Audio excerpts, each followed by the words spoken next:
अस्सलामुअलैकुम। मैं अनम सहरा इस्तक़बाल करती हूँ अपने प्रोग्राम अहकाम ज़िंदगी में। हमारा मौजू था तहारत का, जिसमें लास्ट एपिसोड में हम लोग ने कुछ डिस्कशन करे थे। आइए उसको कंटिन्यू करते हैं। आइए इस्तक़बाल करते हैं मोहतरमा नुज़रत साहिबा का और अपने प्रोग्राम का आगाज़ करते हैं। अस्सलामुअलैकुम ख़ार। वालेकुम अस्सलाम। लास्ट एपिसोड में हम लोग ने तहारत का डिस्कशन करा था, जिसके बारे में आपने 5 तरीके के पानी बताए थे: क़ुर पानी, क़लील पानी, जारी पानी, बारिश का पानी और कुएँ का पानी। तो क़ुर के बारे में तो डिस्कशन हो गया था, तो अब क़लील के पानी में कुछ आप बताएं हमें, क्या हुक्म होता है, क्या कहते हैं क़लील पानी को? औज़ु बिल्लाहि मिनश शैतानिर रजीम, बिस्मिल्लाहिर रहमानिर रहीम। जिस तरह हमने लास्ट एपिसोड में, जो पिछले एपिसोड में ये बात की थी कि पानी 5 तरह के होते हैं, जिसमें कुर की बहस हो चुकी थी कि कुर पानी क्या होता है और किस तरह चीज़ों को पाक होता करता है। दूसरा जो पानी था वो था क़लील पानी। क़लील पानी वो पानी है जो कुर से कम होता है। कुर पानी हमने बताया था आपको कि जो पानी जिसकी मकदार 377 लीटर्स पानी हो, यानी किसी इस तरह के बर्तन में हो जिसमें 377 लीटर्स पानी आ जाता हो, ठीक, ये इसकी मकदार है पानी की, तो वो पानी कुर पानी कहलाता है। या फिर लंबाई चौड़ाई, और हमने आपको हाइट भी बताई थी कि वो इतना गहरा होना चाहिए बर्तन जिसमें वो पानी हो, 3.5 बालिश लंबा चौड़ा और गहरा बर्तन अगर है तो उसमें जो पानी है वो कुर की मकदार में कहलाएगा। तो ये पानी कुर पानी है। इसके अलावा जो पानी होगा, यानी कुर से कम जो पानी होगा, उसको हम क़लील पानी कहते हैं।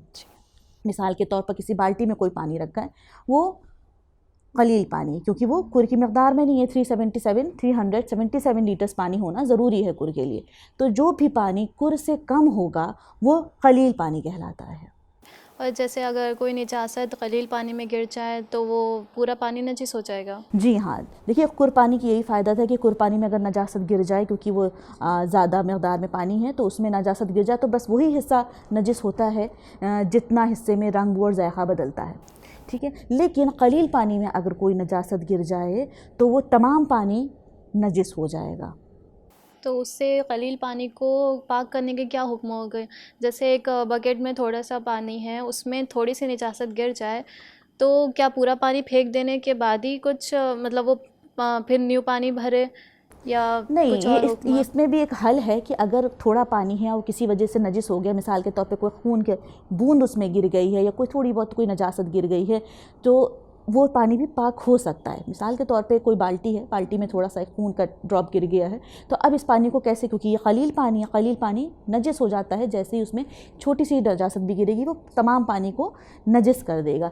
लेकिन एक तरीक़ा ये है कि हम टैप खोल दें, यानी नल को खोल दें अगर हम, तो जैसे ही जारी पानी टच होगा इस पानी से, जो इस बाल्टी के अंदर पानी रखा है, जैसे ही वो टच होगा, क्योंकि जारी पानी के हुक्म में आता है, जारी पानी जैसे ही इस पानी से टच होगा इस पानी को पाक कर देगा, यानी जो क़लील पानी है वो अब पाक के हुक्म में हो जाएगा।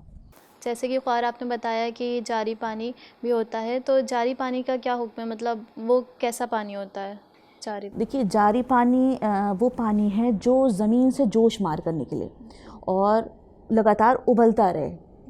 मिसाल के तौर पे चश्मे का पानी, नहरों का पानी, ये जो पानी है वो झरने का पानी, ये तमाम पानी क्या है, ये जारी पानी के हुक्म में आएंगे, क्योंकि ये ज़मीन से निकलते हैं जोश मारकर और लगातार बहते रहते हैं, लिहाजा ये जारी पानी के हुक्म में आते हैं। और इनका हुक्म ये है कि अगर इनमें नजासत गिर जाए तो पानी नजिस नहीं होता है, क्योंकि वो लगातार बह रहा होता है।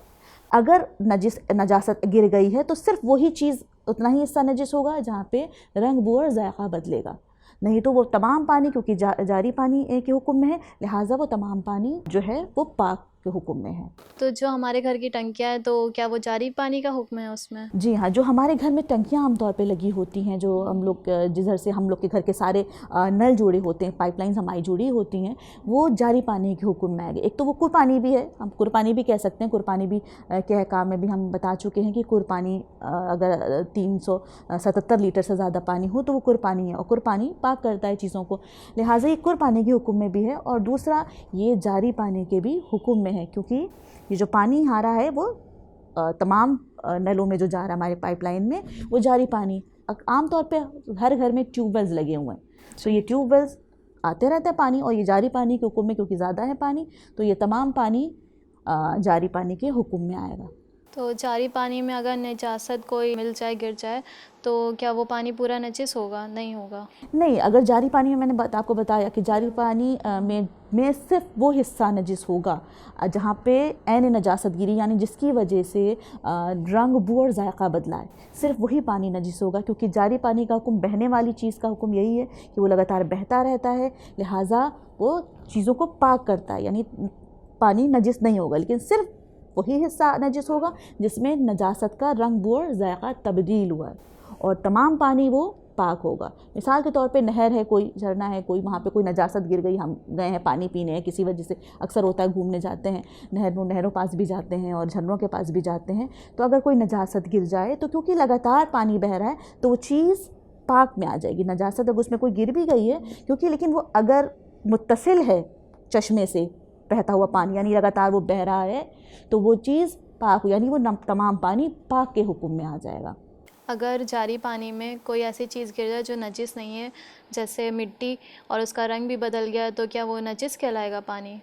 नहीं, अगर नजासत के अलावा किसी और वजह से पानी में का रंग, बू या जायका तब्दील हो जाए तो फिर वो पानी नजिस नहीं होगा।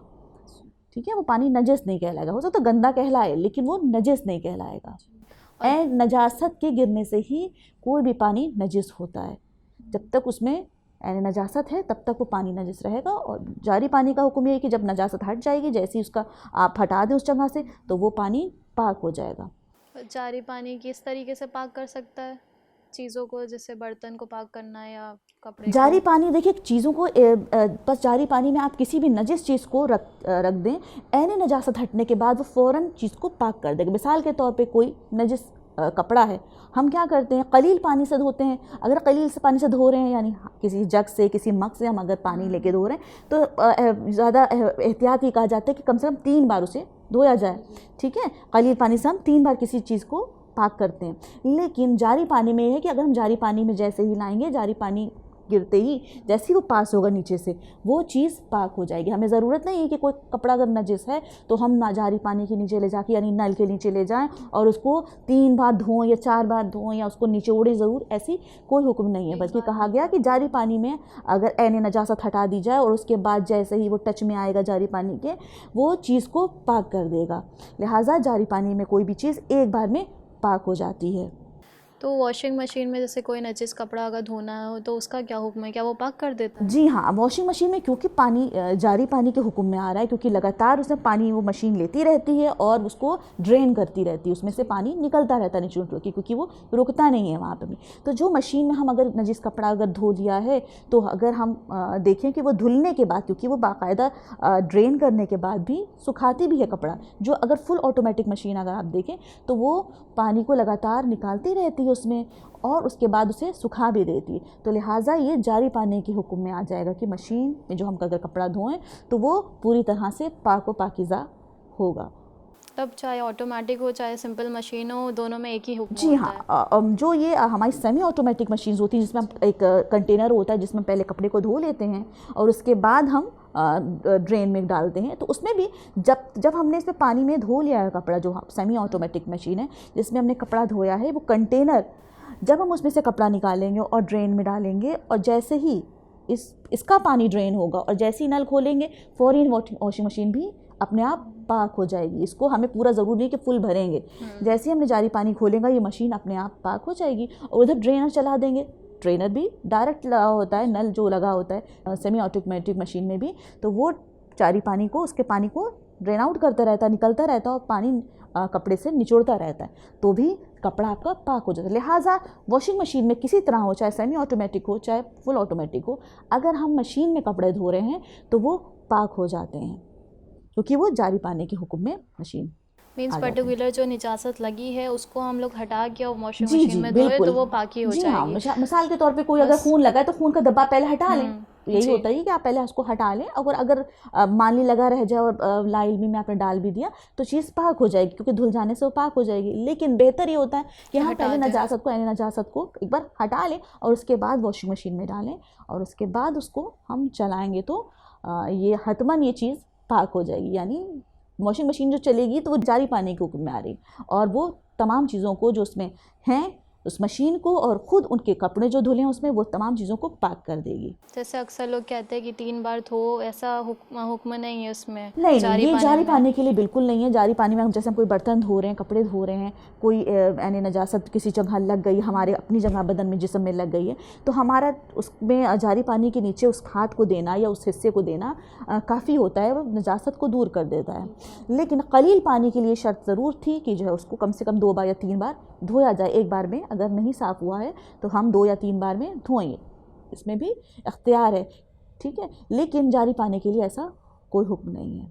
और आपका बहुत बहुत शुक्रिया, माशाल्लाह से बहुत अच्छे तरीके से आपने वाज़ेह कराया। नाज़रीन, इंशाल्लाह फिर मुलाकात होगी एक नई मौजू के साथ। मुझे इजाज़त दिए, खुदा हाफ़िज़।